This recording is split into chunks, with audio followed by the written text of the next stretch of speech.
5:33 a.m.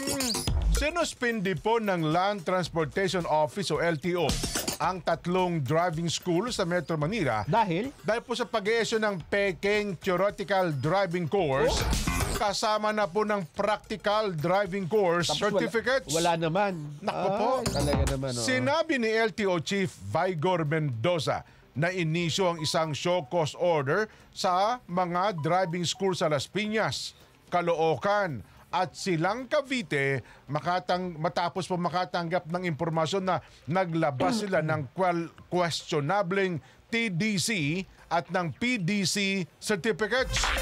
Kinakailangan ng mga dokumentong ito para sa aplikasyon po ng driver's license.